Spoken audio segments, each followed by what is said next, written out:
ఏం చెయ్యాలి ఈ శరీరంతో? ఈ శరీరంతో దేవుని మహింపరుచుతున్నామా, దేవుని మహింపరచడం లేదు? ఈరోజు మనం తెలుసుకుందాం. ఈ శరీరంతోనైతే నువ్వు చేయలేవు. ఈ శరీరంలో నా ఆత్మ సహాయం తీసుకుంటే ఖచ్చితంగా నువ్వు దేవుని నీ శరీరంతో దేవుని ఏం చేస్తావు? మహింపరుస్తావు. అయితే ఇక్కడ నేను అడుగుతున్నప్పుడు ప్రభు చెప్పే మాట అంటే, ఈ తాలూకు నీ పెట్టిన ఈ శరీరంలో పెట్టిన ఈ కళ్ళు కానీ చెవులు కానీ ఈ దేహం అంతటితో వాళ్ళు ఏం చెయ్యాలో వారికి ఈ దేహము తాలూక దేవుడి దృష్టిలో ఎలాగుండాలి, ఏ రకంగా దేహముతో దేవుని కనపరచాలి, ఈ యొక్క శరీరంతో దేవుని ఏ రకంగా మహింపరచాలి అనేది వారికి చివరి దేవుడు చెప్పి ఉన్నాడు.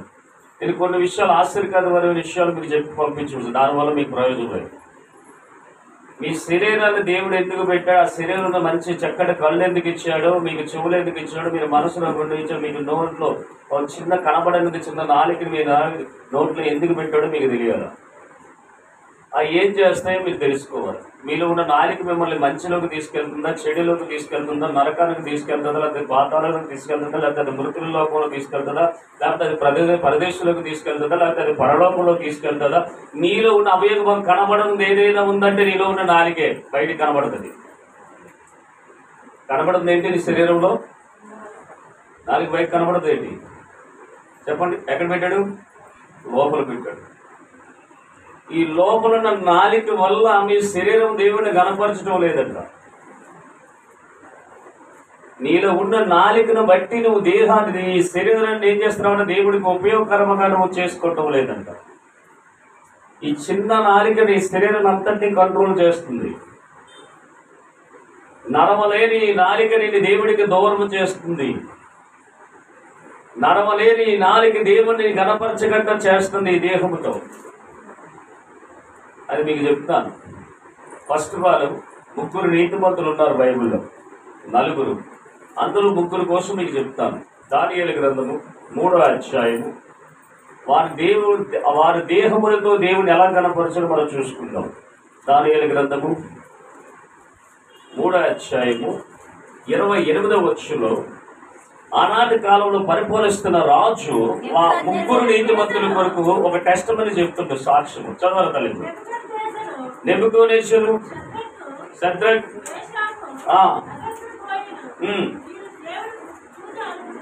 వీరు దేవుడు పూజారకుడు,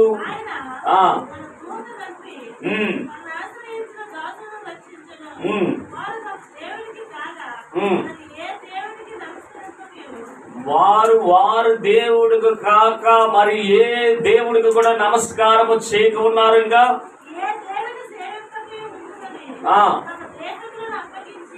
ఎవరంట? ఏం అప్పచెప్పారమ్మా? ఎవరి కోసం అప్పచెప్పారమ్మా?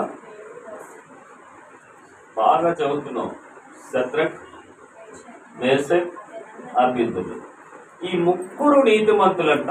వారికి ఒక పరీక్ష కాలం వచ్చింది. నెబుకద్నెజరు రాజు పరిపాలిస్తున్న కాలంలో ఒక ప్రతిమని చేసి, మీరు కానీ ఈ ప్రతిమకు మీరు దండం పెట్టకపోతే మనుషుల అగ్ని గుండంలో మేము మిమ్మల్ని పడేస్తామని ఒక పరీక్ష వారి మీదకి వచ్చినప్పుడు ఈ 3 నీతిమంతులు ఏం చేస్తున్నారంటే, రాజా నీ మీద మాకు గౌరవమే, నువ్వు చెప్పిన మాటకు మేము లోబడతాం. అయితే నువ్వు ఏది చెప్తే అది చేయడానికి కాదు దేవుడు మమ్మల్ని సృష్టించింది, మాకు దేవుడు ఎవరో తెలుసు. అయితే నీవు పెట్టి నీ ప్రతిమ మాత్రమే దండం పెట్టావు, నీ మాటకు గౌరవిస్తావు, కానీ నువ్వు పెట్టావు చూస్తావు ఈ ప్రతిమ నా దేవుడికి వ్యతిరేకంగా, నీవు దానికి దండము పెట్టవు. అయితే రాజుకు కోపం వచ్చి ఏమైందంటే, ఈ 3 అక్కడ ఉన్న వాళ్ళు పిలిచి, ఇగో దానియేలు కాక షద్రక్, మేషక్, అబేద్నెగో అగ్ని గుండంలో పడివేశారు. వీళ్ళు భయపడ్డారా? వీళ్ళు దేహమును దేనికి అప్పచెప్పాడు?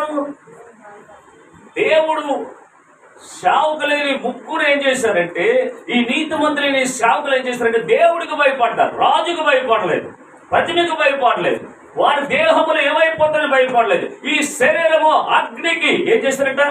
ఈ దేహముల అగ్నికి ఏం చేశారంట? అయిపోవడానికైనా సరే, ఇది దేవుడి కొరకు ఈ శరీరం కాల్చబడ్డానికైనా సరే ఒప్పుకొని ఏం చేశారంట? మమ్మల్ని తీసుకెళ్లి అగ్ని గుండంలో పడియటని దేవుడి కొరకు రియల్లీ వీరోలు, నటించే వీరోలు కాదు. ఇప్పుడు క్రైస్తవులు అందరూ నటించిన వాళ్ళే. తలనొప్పి వస్తే రారు, ఒళ్ళొప్పి వస్తే రారు, దేవుడికి ఏదో బలహీనత వస్తే రారు, జ్వరం వస్తే రారు, జలుబు వస్తే రారు. వాళ్ళు రియల్లీ వీరోలు, ప్రభు కొరకు రోషమ కలిగి నిలబడ్డారు. ఇదిగో మా దేహములు ఈ అగ్నికి ఆహుతైపడానికి ఇష్టపడతాం, కానీ నువ్వు నిలబెట్టి నీ ప్రతిమకు మాత్రం మీకు దండము పెట్టవు. ఒక నేను అడుగుతున్నా, మీకు ఆ పరిస్థితి వచ్చిందని మీరు ఏం చేస్తారు?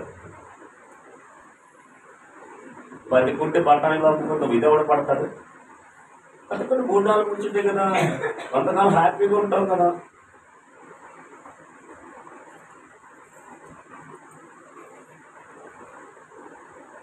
ఇప్పుడు చెప్తారు, వారి దేహములు ఎవరి కోసము అగ్నికి ఆహుతి ఇచ్చారు? అయితే దేవుడు వాళ్ళ దేహములు కాల్చేశాడా? ఏం జరిగింది? నెబుకద్నెజరు రాజు కష్టమని చెప్తున్నావు.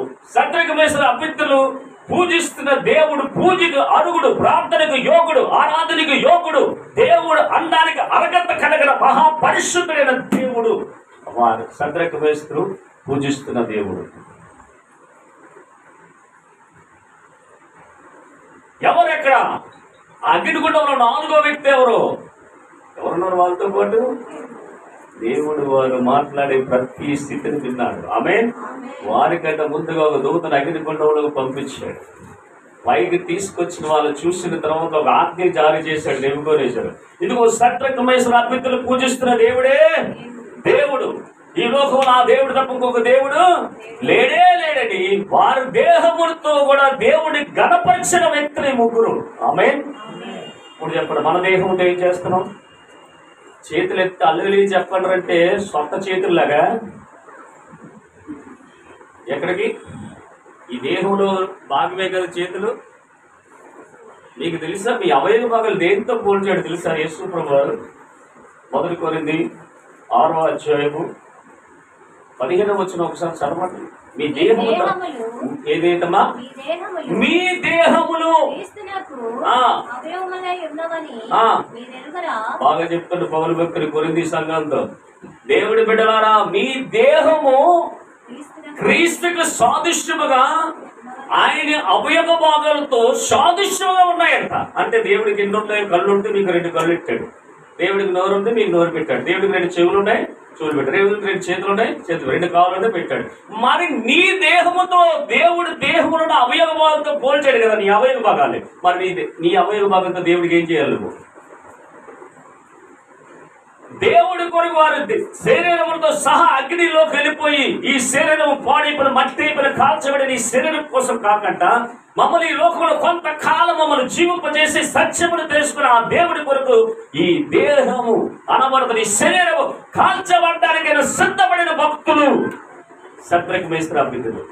మరి నువ్వేం చేస్తున్నావు నీ దేహంతో? నువ్వేం చేస్తున్నావు నీ చేతులతో? నువ్వేం చేస్తున్నావు నీ కళ్ళుతో? నువ్వేం చేస్తున్నావు నీ చెవులతో? వినరాని మాటలు వింటున్నావేమో నీ చెవులతో గుర్తించుకో ఈ పరిశుద్ధ ఆదివారం. కాని రాని మాటలు మాట్లాడుతున్నామేమో నీ నాలుగుతో జ్ఞాపకం చేసుకో. నీకు చేతులు ఇచ్చిన దేవుడు తినడానికి నీ ఒంట్లో తాను చేసి తుడుచుకో, కడుక్కోవడానికి కాదు, దేవుడు మహింపరచడానికి వచ్చాడు చేతులు. నీ కాలు దేవుడు స్వార్థ పరిగెత్తడానికి దేవుడు నీ కాలు ఇచ్చాడు. నీ అవయవ భాగానికి ఒక ప్రత్యేకత ఉంది, నీ చేతులకు ఒక ప్రత్యేకత ఉంది, నీ కళ్ళకు ఒక ప్రత్యేకత ఉంది, నీ చెవులకు ఒక ప్రత్యేకత అవుతుంది. ఎప్పుడు గ్రహించావా? ఏ రకంగా ఏమి తిందామో, ఏమి తాగుదామో, ఏది సుఖిస్తామో ఈ శరీరానికి సోమర్పణం కలగజేసింది మీరే. ఎక్కువగా బద్ధకము, సోమర్పణము కలగజేసింది మీరే. బాగా మీరు ఫుడ్ ఆడతారు, వెంటనే అది తలగాడు అడుగుతుంది, మంచం అడుగుతుంది, వెళ్ళి హ్యాపీగా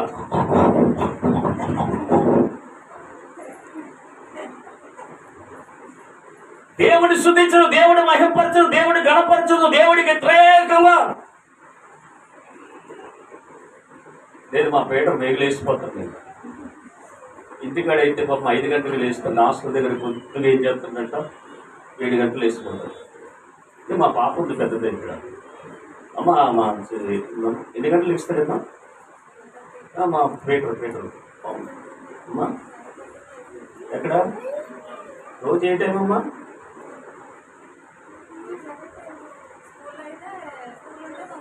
మంచిది. ఏం చేస్తాడంట? తెల్లవారు లేచినట్టు ఏం చేస్తాడంట? దేవా మరొక దినమిచ్చి మోకరించి దేవుడికి ప్రార్థన చేస్తాడంట. ఆమేన్. తల్లిని ఎలాగ సన్మానించాలో తెలుసు. ఇద్దరు పిల్లలు, పెద్దమ్మని ఎలా గౌరవించాలో, అమ్మమ్మకి ఎలా గౌరవించాలో, వాళ్ళు చూసి ఒక మాదిరిగా జీవిస్తారు. మీరు వాళ్ళ మాదిరిలో జీవించారు దేవుడు వాళ్ళు. అంత మాదిరి భయం, భక్తి, నోట్లోంచి ఏమి రావు, సంభాషణ వ్యర్థమైన మాటలు కానీ, వేరే మాటలు కానీ, ఏ తప్పుడు మాట కూడా రాదు. అంత గౌరవంగా, అంత రీతిగా